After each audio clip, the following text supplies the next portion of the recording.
फिलिस्तीन पश्चिमी एशिया का एक ऐतिहासिक क्षेत्र है जिसका इतिहास हजारों साल पुराना है।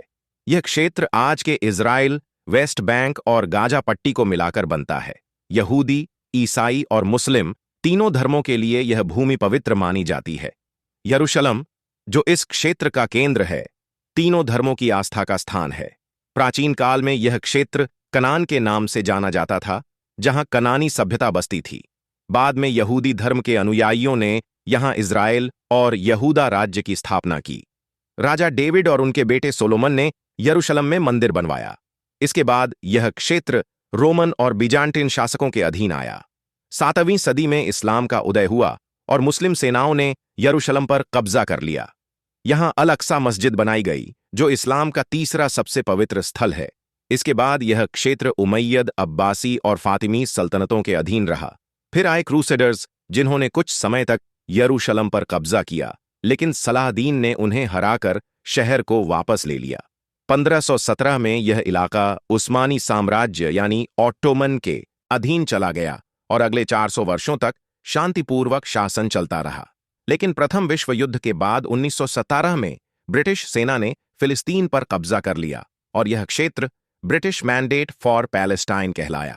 इसी दौरान ब्रिटेन ने बैलफोर घोषणा के जरिए यहूदियों से वादा किया कि उन्हें इस क्षेत्र में एक राष्ट्रीय घर मिलेगा।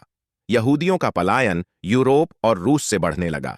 इससे स्थानीय अरब आबादी में गुस्सा और असंतोष बढ़ गया। 1947 में संयुक्त राष्ट्र ने फिलिस्तीन को 2 हिस्सों में बांटने का प्रस्ताव दिया, एक यहूदी राज्य और एक अरब राज्य। यहूदियों ने इसे स्वीकार कर लिया, लेकिन फिलिस्तीनी अरबों और अरब देशों ने इसका विरोध किया। 14 मई 1948 को इज़राइल की स्थापना हुई और अगली ही सुबह अरब देशों ने उस पर हमला कर दिया। इस युद्ध में इज़राइल की जीत हुई, लेकिन लगभग 7 लाख फिलिस्तीनी अपने घरों से बेघर हो गए। इसे नकबा कहा जाता है, यानी विनाश। ये लोग आज भी दुनिया भर में शरणार्थी के रूप में रह रहे हैं। 1970 में इज़राइल और अरब देशों के बीच 6 दिन की जंग हुई, जिसमें इज़राइल ने वेस्ट बैंक, गाजा पट्टी, गोलान हाइट्स और पूर्वी यरूशलेम पर कब्जा कर लिया। इसके बाद से ही इन क्षेत्रों में यहूदी बस्तियां बसाई जाने लगीं। 1964 में फिलिस्तीन लिबरेशन ऑर्गेनाइजेशन यानी PLO का गठन हुआ। इसका नेतृत्व यासिर अराफात ने किया। यह संगठन फिलिस्तीन की आज़ादी और स्वतंत्र राष्ट्र की मांग करता था। 1963 में इज़राइल और PLO के बीच ओस्लो समझौता हुआ।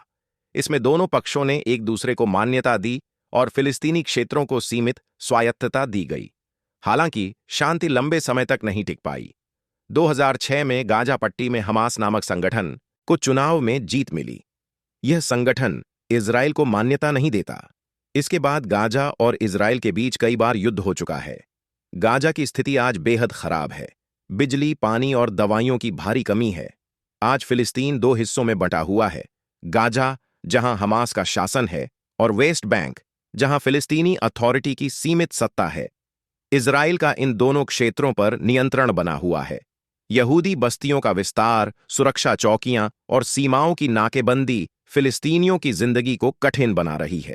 दुनिया भर में शांति की अपील होती है, लेकिन जमीनी हालात अब भी बहुत पेचीदा हैं।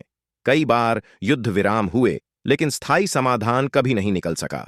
अमेरिका, यूरोप, संयुक्त राष्ट्र सभी ने कोशिश की, लेकिन संघर्ष अभी भी जारी है।